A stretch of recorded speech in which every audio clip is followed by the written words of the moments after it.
हरि ओम।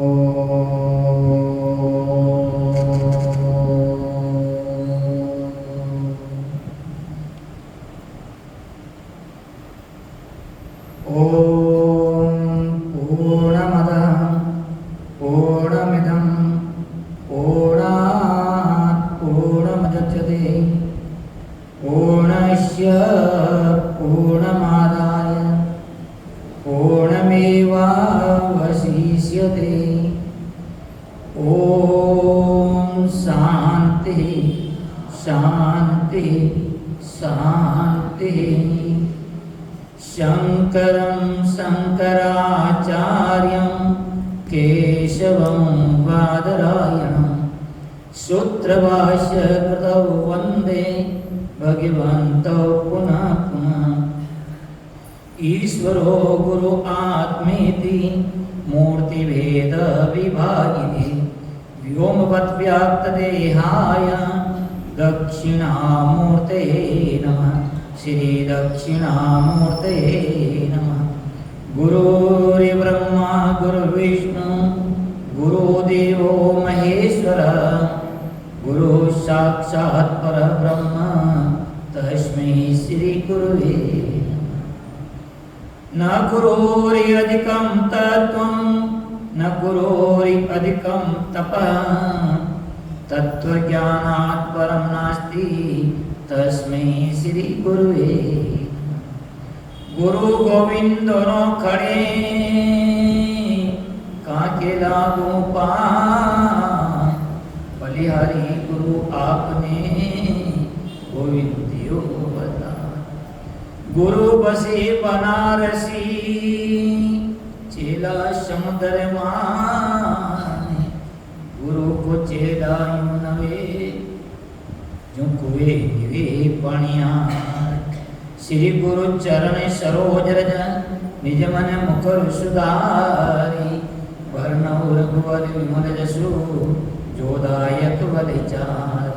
बोधिहीन तनु जानके सुमरो पवन कुमार बलवति विद्या देव मोई परम कलेश विकार।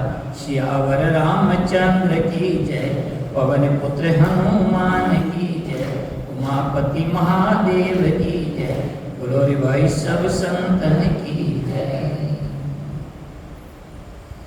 परम पिता परमेश्वर श्री हरि के सानिध्य में और गुरुदेव की महत कृपा से आज ब्योर के इस पवित्र धरा पर महाराज श्री के चातुर्मास के गीता भवन के इस पवित्र प्रांगण में अपन सबकी ये जो उपस्थिति है, ये जो सत्संग है, प्रवचन है, संतों का संग है। मनुष्य जीवन एक तो पहली बात तो दुर्लभ है, बड़े भाग्य मानुष तन पावा। इस जीव को मनुष्य तन प्राप्त होना दुर्लभ नहीं अति दुर्लभ है। और मानो मनुष्य जीवन मिल गया इस पृथ्वी पर धराधाम पर, परंतु वो भी अपने भारत देश के अंदर जो भारत की भूमि ऋषियों की भूमि है, ये तपोभूमि है जहाँ देवता भी निरंतर अवतरित होने के लिए ललचित होते हैं। स्वर्ग में जाकर के भी जो एक पुण्य अर्जित नहीं कर सकते, बल्कि वहां तो जो जीव का पुण्य होता है वो पुण्य वहां पर क्षीण होता है, वहां पुण्य खत्म होता है, वहां पर कोई पुण्य नया अर्जित नहीं होता है। मनुष्य जन्म प्राप्त होना और वो भी भारत भूमि जो ऋषि भूमि है, तपोभूमि है, वहां पर प्राप्त होना, और उसमें भी वापस संत महापुरुषों का यदि जीव अपने आप का भला चाहता है, अपने आप का उद्धार चाहता है, तो सबसे पहले तो ईश्वर की कृपा अपने ऊपर है कि ये मनुष्य तन प्राप्त हुआ। ईश्वर की कृपा है प्राणी मात्र के ऊपर है। दूसरी बात, अपने संतों का संग प्राप्त हुआ। ईश्वर की कृपा, संतों की सानिध्य और उन संतों के साथ में वापस जो हमारे अपौरुषेय वैदिक धर्म के जो शास्त्र है, उन शास्त्र की कृपा प्राप्त होगा। हम इस चातुर्मास के अंदर जो हम एक ही संतों के द्वारा कुछ लॉन्ग टाइम तक जब कोई एक ही ग्रंथ को एक ही प्रवक्ता के द्वारा जब प्रारंभ से लेकर के एंड तक यदि उसको श्रवण करते हैं, तो बहने भाइयों एक बात विशेष करके अपन को समझनी पड़ेगी कि वो शास्त्र हमको क्या दृष्टि दे रहा है, शास्त्र हमको क्या शिक्षा दे रहा है, शास्त्र हमको क्या ज्ञान बता रहा है जीवन के अंदर। जब एक ही वक्ता के द्वारा एक ही शास्त्र को हम सुनते हैं, तो शास्त्र की दृष्टि, शास्त्र का ज्ञान वो हमारे जीवन के अंदर आत्मसात होता है। हाँ, आज हमारे देश के अंदर बहुत सारी कथाएं होती हैं, प्रवचन होते हैं। ये तो भारत भूमि निरंतर यहाँ पर सत्संग की सरिता बहती रहती है, परंतु यदि शास्त्र की दृष्टि को समझना है और उसको समझ करके अपने जीवन में कुछ परिवर्तन लाना है, अपने जीवन को यदि उसके अनुसार यदि ढालना है, तो बहने हमको एक ही प्रवक्ता के द्वारा किसी भी एक शास्त्र को प्रारंभ से लेकर के उसके अंतिम सोपान तक यदि श्रवण करते हैं, तो वो ज्ञान शास्त्र की दृष्टि हमें आत्मसात होती है। चातुर्मास के अंदर ध्यान देना, इस तरह की कथाएं, प्रवचन, जीवन का जो मूल्य है उसको यदि समझने का जो है, मैंने जब जीव का भाइयों जन्म जन्मांतर के जब पुण्य एक साथ उदित होता है, तभी जाकर के इस तरह का सत्संग प्राप्त होता है। नगरी के अंदर बहुत सारे लोग रहते हैं, परंतु क्या सबकी मनोस्थिति है सत्संग में बैठने की, संतों के चरणों में बैठने की, या हमारे शास्त्रों के छत्र छाया में बैठने की? ये तो भाग्यशाली जो जीव होते हैं जिनके जन्म जन्मांतर के जब पुण्य एक साथ उदित होते हैं, तब जाकर के शास्त्र, संत और भगवान के चरणों में बैठने का अपन को अवसर प्राप्त होता है। अपन सभी ध्यान देना, अपने सनातन धर्म के अंदर, वैदिक धर्म के अंदर हमारे जीवन के अंदर 5 देव मुख्य है। सूर्य भगवान, ये 5 देव की पूजा अर्चना, उनकी वंदना हमारे जीवन में आवश्यक है। पंचदेव, पंचदेव में सबसे पहले आती है हमारे सूर्य भगवान। सूर्य भगवान को हम प्रातःकाल होकर के हम अपने नित्य कर्म से निवृत्त होकर के सूर्य भगवान को वंदन जरूर करें, प्रणाम जरूर करें। उनके बाद में गणेश पूजन, अग्नि पूजन, शक्ति का पूजन, हरि का पूजन, विष्णु का पूजन, शिव का पूजन। इस तरह से ये पंचदेव जो है, इन पंचदेव की पूजा, जैसे गृहस्थी है, गृहस्थी के लिए अग्नि एक देव है। अग्नि के बिना गृहस्थ का कोई कार्य संपन्न नहीं होता है। गृहस्थ के जीवन के अंदर ठीक है, आजकल कुछ समय परिवर्तित हो गए, बाकी पहले हमारे माता बहने घर के अंदर अपने चूल्हे चौकी के अंदर यदि अग्नि बुझ जाती तो वो बड़ा लज्जित होना पड़ता था।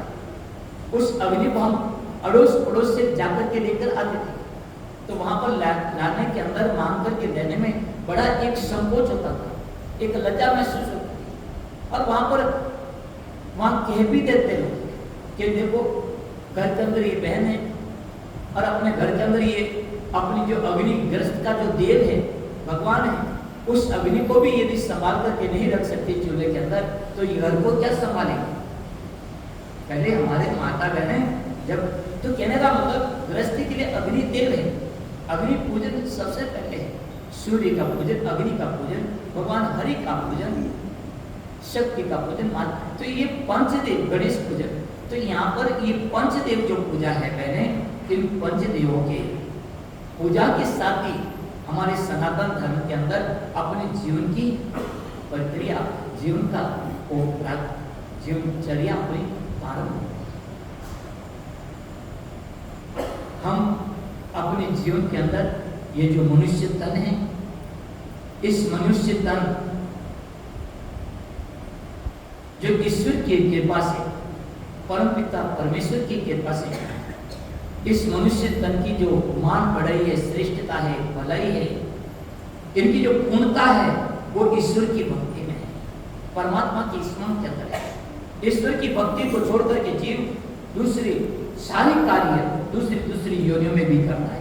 यदि वही कार्य यदि मानव तन पाकर के करे तो फिर मनुष्य योनि और दूसरी योनि में कोई फर्क नहीं। इसलिए जीव यदि अपना आपका भला कर सकता है, अपना आपका उद्धार कर सकता है, पहले यहाँ रामचरितमानस में कहा है, तो वो केवल इस मनुष्य तन में कर सकता है। इसलिए मनुष्य तन को कहा कि साधन धाम मोक्ष का द्वार, साधन भजन या मोक्ष का द्वार है। और ऐसे देवों को दुर्लभ तन पाकर के भी जो प्राणी मनुष्य तन पाकर के जो अपने आप का उद्धार नहीं करता, तो जैसा कोई अभागा व्यक्ति नहीं है।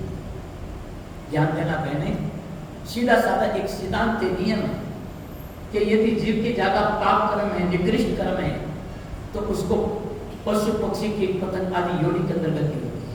और यदि पुण्य कर्म है, शुभ कर्म है, तो वो स्वर्ग आदि उत्कृष्ट लोक में गति होती है। परंतु मनुष्य योनि मानव कर्म, जीव के नहीं तो ज्यादा पुण्य कर्म है, नहीं ज्यादा पाप कर्म है। शुभ और अशुभ दोनों एक समान है, तब जाकर के जीव को मनुष्य तन मिलता है। ध्यान देना, ये मनुष्य योनि जीव को नहीं तो ज्यादा पाप कर्म है, नहीं ज्यादा पुण्य कर्म है, पाप और पुण्य दोनों एक समान है, तब जाकर के जीव को मनुष्य तन मिला। अब यहाँ पर एक बात समझना कि यदि मनुष्य तन जीव को मिला है इसको, तो पाप और पुण्य, शुभ और अशुभ कर्मों का मिश्रण फल है, तो मनुष्य तन मिला तो कभी सुख भी आएगा और कभी दुख भी आएगा, कभी लाभ भी होगा तो कभी हानि भी होगी, कभी मान भी होगा तो कभी अपमान भी होगा, कभी निंदा भी होगी तो कभी स्तुति भी होगी। तो सुख दुख लाभ हानि जय प्रजय शीत उष्ण ये द्वंद्व मनुष्य तन मिला है, तो बहने भाइयों जीवन के अंदर उतार चढ़ाव आएगा और आएगा, इसको कोई नहीं रोक सकता। और ये सुख और दुख जो है, भगवान कृष्ण गीता में कहा आत्मा वायु अनित्य, ये सुख दुख आते जाते रहते हैं, और जो चीज आती और जाती है वो अनित्य है, वो नित्य नहीं है। इसको केवल भगवान कृष्ण कहते हैं, इनको सुख को पाकर के आप छाती नहीं फुला दे और दुख को पाकर के आप हिम्मत नहीं आए। इस तरह से द्वंद्व से ऊपर उठ करके इन जो ये आत्मा, ये जो सुख और दुख जो आते जाते हैं, ये सब अनित्य है। नित्य तो केवल आत्मसंयम जगत मिथ्या, ये जो जगत दिख रहा है नाम रूपात्मक जगत, ये जो जगत दिखता है ये अनित्य है, ये झूठा है, मिथ्या है, पहले था नहीं आगे रहेगा नहीं, केवल प्रेजेंट टाइम में ये दिख रहा है। यहाँ पर यदि कोई सत्य है, आदिगुरु शंकराचार्य का आत्म सत्यम जगत मिथ्या, केवल इस शरीर के अंदर जो अहम अस्मि सदाभामी मैं हूं करके जो निरंतर जो प्रस्फुटित हो रहा है, ये आत्म तत्व यही सत्य है। जिन आत्मा का स्वरूप बताया सच्चिदानंद रूपाय विश्वमूर्तिया देहत्वे तापत्र विनाशाय श्री कृष्णाय प्रियम, जो वो परम पिता परमेश्वर जो प्राणी मात्र की जो आत्मा है, जिनका स्वरूप है सत्य स्वरूप चेतन स्वरूप आनंद, जो संपूर्ण जगत का जो हेतु है उत्पत्ति स्थिति और पालन, उन परम पिता परमेश्वर जो श्री कृष्ण हैं, उनको हम सब यहाँ पर नमस्कार करते हैं। आज यहाँ चातुर्मास के अंदर अपन सभी को यहाँ पर आप सबकी जो उपस्थिति इस गीता भवन के अंदर, तो मेरी भी काफी समय से इच्छा थी कि हम आए। एक बार ब्याऊ के अंदर हमारा छावनी के अंदर चातुर्मास हुआ, बहुत पहले जो प्रमोद जी चेयरमैन किया, उन्होंने चातुर्मास करवाया था छावनी के अंदर। उस समय कुछ इच्छा थी कि यहाँ पर पूछूं, यहाँ पर पूछूं, परंतु कोई संपर्क हो नहीं पाया था और तक कोई बैठ नहीं पाया था, परंतु जहाँ संयोग होता है वहाँ होता है। इस बार भी मेरा चातुर्मास सोजत रोड के अंदर था। मैंने राधा अष्टमी को चातुर्मास की कथा अपनी वहाँ संपूर्ण कर दी थी, और आज संतों की कृपा हो गई, संग मिल गया। आचार्य जी के दर्शन करने के लिए जा रहे थे अजमेर, आपका समाचार तो था ही था कि महाराज जी रास्ते के अंदर ही हैं, तो भाई रास्ते के अंदर है तो बहती गंगा में कौन नहीं स्नान करनी चाहिए। रास्ते में कोई गंगा त्रिवेणी संगम पड़े और डुबकी कौन नहीं लगाए। यदि काशी जाना है हमको तो कहाँ हमको जाएंगे, इलाहाबाद होकर जाना होगा, और इलाहाबाद बीच में संगम पड़ रहा है, त्रिवेणी संगम है, बड़ा महाकुंभ है, और इससे बढ़कर के ये बड़ा कुंभ और क्या हो सकता है। सबकी स्नान करने की इच्छा होती है, पुण्य प्राप्त करने की इच्छा होती है जीव की। तो आज ईश्वर की कृपा से संत महाराज श्री के दर्शन भी हुए, समस्त भक्तों का भी यहाँ पर समागम हो गया।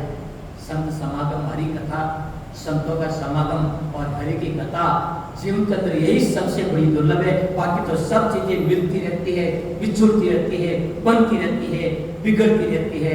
यदि कोई सत्य है तो ये सत्संग है जो जीव का कल्याण करती है। इसी के साथ में कहते हुए परम पिता परमेश्वर के चरणों में प्रणाम करते वाणी को विश्राम देते। हरि ओम तत्सत, हरि ओम तत्सत, हरि ओम तत्सत। बोले सच्चिदानंद भगवान की। पधारे, हम सब लोगों को आशीर्वाद प्रदान किया। और चातुर्मास सफल होता है जब संत बीच में पधारते हैं। और पूज्य आचार्य श्री का भी पधार्पण हुआ था, लेकिन वो हिंगलाज माता मंदिर मैंने आपको निवेदन किया था वहाँ पर। और आज महाराज श्री का पधार्पण हुआ, और उस वजह से और भी जितने भक्त मंडली हैं, हमारे ओम जी हैं, आप पत्रकार का कार्य करते हैं, भोमाराम जी, नेमीचंद जी, और जितने भी सज्जन पधारे हैं, आप सबका स्वागत है इस परम पवित्र गीता भवन में। आप सब लोग आए और भगवान की दिव्य कथा का लाभ लिया। ओम जी, आप इन्हीं 2 मिनट, बाकी तो हमारे आरती का समय हो गया है, 2 मिनट आप लेना चाहते, ठीक है, अधिक समय ना हम सबको दे।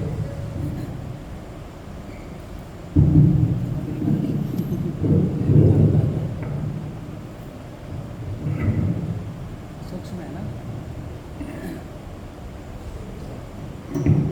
मैं आप सभी से क्षमा प्रार्थी हूँ, आपके समय का अतिक्रमण कर रहा हूँ, फिर भी मुझे अपना समझ के माफ करें। यहाँ विराजे परम श्रद्धेय महामंडलेश्वर स्वामी चेतन गिरी जी महाराज,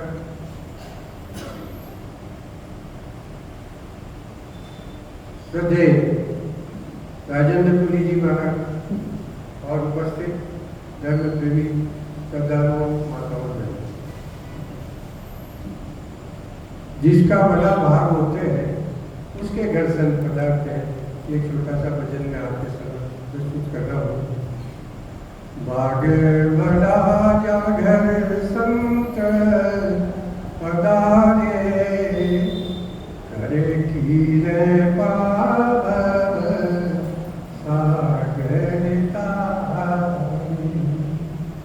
बाग बड़ा जा घर संत पधारे, रे कीरे पावन सागरिता।